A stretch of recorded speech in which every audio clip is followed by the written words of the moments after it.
Hello, I'm Jeff Brown, and welcome to the wide world of cinema.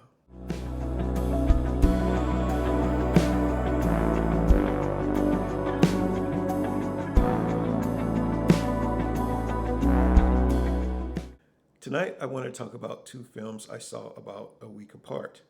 One was a World War II film called Pressure. The other was a present day Vietnamese love story called Meet Me at the Eclipse. And strangely enough, the present day Vietnamese love story made me think more deeply about war and its consequences than the actual D Day movie did. Now, before I explain why, I should probably explain the framework from which I'm speaking.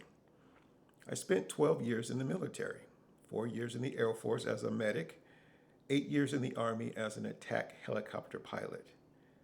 And uniquely during that time, I experienced military life from almost every perspective. I was enlisted, then a warrant officer, and finally a commissioned officer. And those things are very different. As a warrant officer, your life is largely about technical proficiency in flying the aircraft. But when you become a commissioned officer, the focus changes. Now everything becomes about one thing: leading men in combat. That's really what all of it ultimately points toward: leadership, decision making, ethics, responsibility.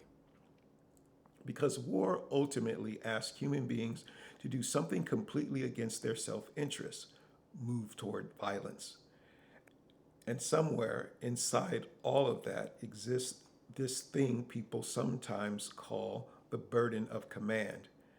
I don't even know if it's something you can really teach. It's more something you become aware of: the psychological weight of making decisions that may lead other human beings toward injury or death.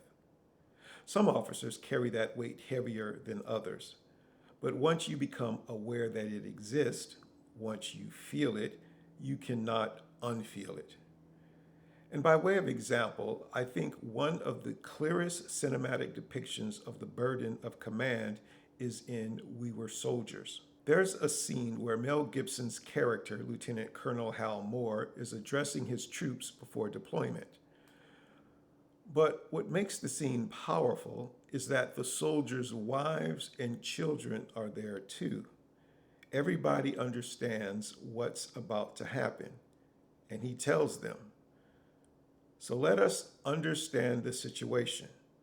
We are going into battle against a tough and determined enemy.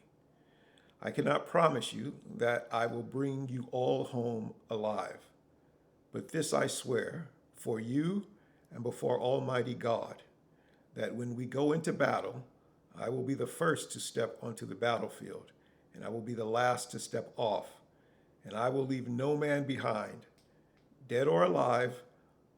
We will all come home together." That to me is the essence of the burden of command: the understanding that your decisions may send other human beings toward death, and yet they still have to trust you enough to follow you into violence. And once you become aware that psychological weight exists, once you feel it, you cannot unfeel it. And after that, it becomes very difficult to watch war films without looking for it. And another fascinating thing you study while training to become an officer is that you don't just study successful leadership. You also study failures in leadership, failures in command. Because war places human beings into situations where without leadership, people can very quickly descend into fear, confusion, panic, anger, vengeance, even cruelty. Men in those environments have to be led. And one of the historical examples we studied was the My Lai Massacre, where American soldiers killed hundreds of unarmed Vietnamese villagers during the Vietnam War. It was one of the great ethical stains of the Vietnam War. Ultimately, a catastrophic failure of leadership and command. And then there was the Tet Offensive in 1968, launched during Tet, the Vietnamese New Year holiday. The Tet Offensive was a massive coordinated surprise attack during the Vietnam War where North Vietnamese and Viet Cong forces launched attacks all across South Vietnam against American and South Vietnamese troops. It fundamentally changed the psychological perception of the war in America. In many ways, almost like D Day in reverse. So, when you spend years studying war through that lens, leadership, command, psychological pressure, and responsibility, those ideas never really leave you. Which is why I was surprised that I did not really feel that invisible psychological pressure in the movie Pressure. I think the film was circling around it. You see it briefly through things like Operation Tiger, the bodies, the blood, and Eisenhower understanding that if the weather prediction was wrong, he could potentially be sending thousands of men toward death. But somehow, I never fully felt the psychological weight of it. Meanwhile, a quiet Vietnamese love story activated all kinds of thoughts inside me almost accidentally. And the interesting thing is, the movie wasn't even about war. Now, before I went to see Meet Me at the Eclipse, I actually dressed up a little bit for it. Nothing crazy, turtleneck, long cardigan, nice boots. And the reason I dressed up was because a few weeks earlier I had gone to see another Vietnamese film called Bunny. Bunny wasn't a romance, it was a drama. The audience was almost entirely female. I think there were maybe only two other men in the entire theater besides me, and a lot of the women were dressed up. It felt like an event. So when I saw that Meet Me at the Eclipse was a romance film, I thought, well, if people dressed up for Bunny, they're definitely going to dress up for this. And honestly, I didn't want to be the only guy walking in wearing a hoodie and baggy jeans looking completely out of place, so I dressed up a little. But when I got there, to my surprise, the audience was all over the place. Some people were dressed casually, some people were dressed to the nines. Couples, families, older people. At any rate, I felt comfortable. I didn't feel like the odd man out. So I settled into my seat, and then the trailers start. And immediately I'm thinking, what is this? Just loud, disposable, forgettable. The kind of stuff that honestly feels like it belongs on TikTok or YouTube instead of in a movie theater. At one point, there's a trailer for a movie called Stop That Train with RuPaul and drag queens driving trains. And I remember sitting there thinking, is this really where cinema is right now? And then the Vietnamese film starts. And within minutes, it's talking about faith, class, family expectations, longing, promises, and eventually memory and death. And I was honestly stunned by how good it was, because structurally, the film did something brilliant. At first, it appears to be a simple love story.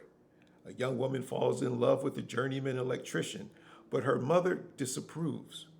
He isn't Catholic, he doesn't have status, he doesn't have standing. So the young man comes up with a plan. He says, I'll go away for a year.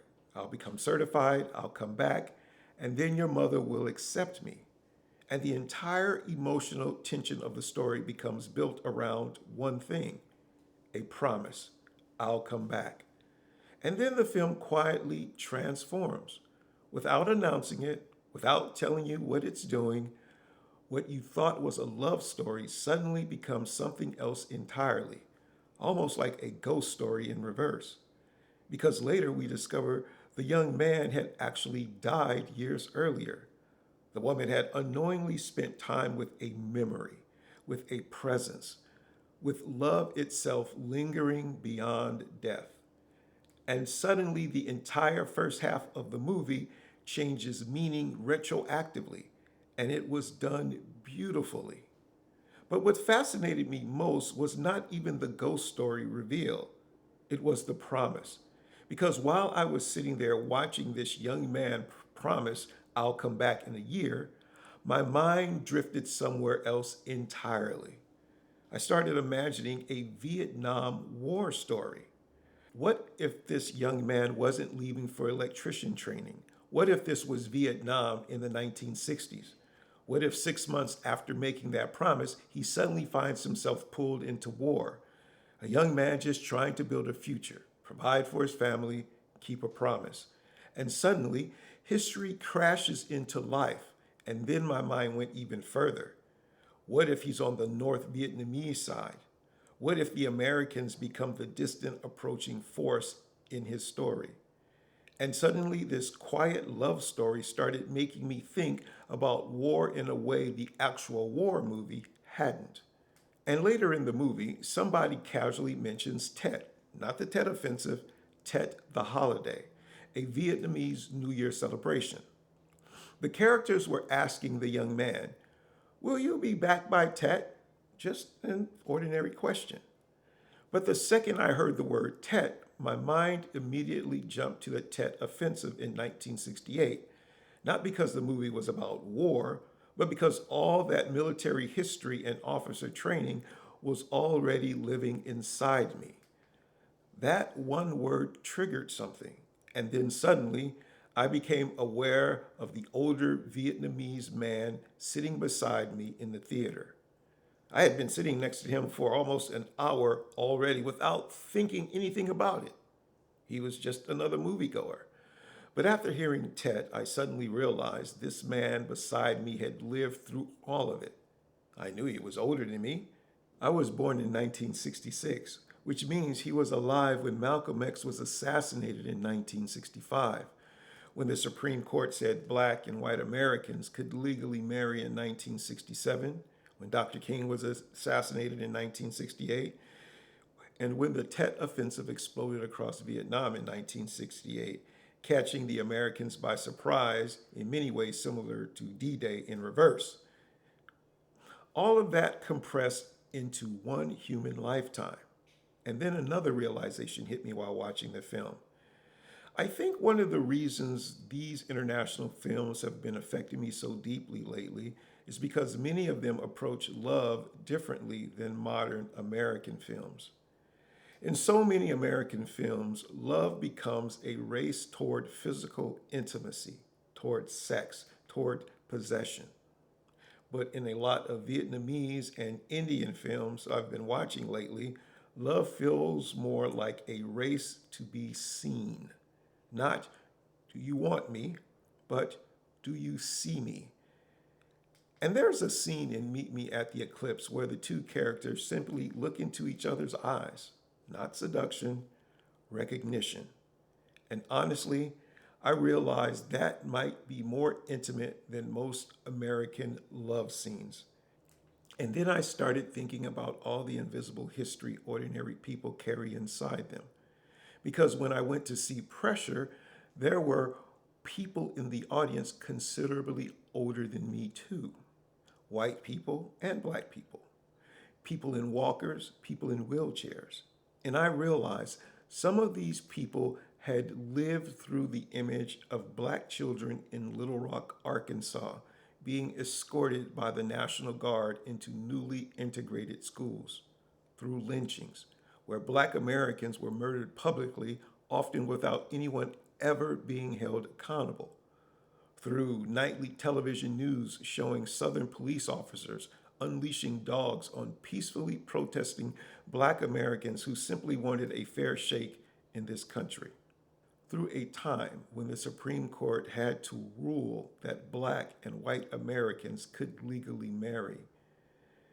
And I don't know where any of those people stood during those times.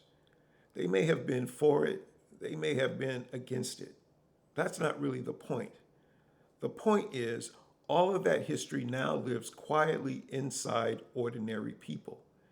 And here we were, sitting in the same theater, watching the same movie. And maybe that's really the question I walked away after watching Pressure. How do you make an audience feel the weight of history when nobody in the theater actually lived it? Because clearly it's possible. We've all watched science fiction, fantasy, stories set in worlds that never existed, and somehow they still affect us emotionally. So it can't simply be about whether something really happened. It has to be something deeper in the storytelling itself. And I don't fully know what that is yet. All I know is somehow a present day Vietnamese love story made me think more deeply about war and its consequences than the actual D Day movie did. Somehow one film felt alive to me and the other one didn't. And lately, when I've been watching international cinema, I've been finding more and more of that feeling, more life, more emotional weight, more humanity, more honesty.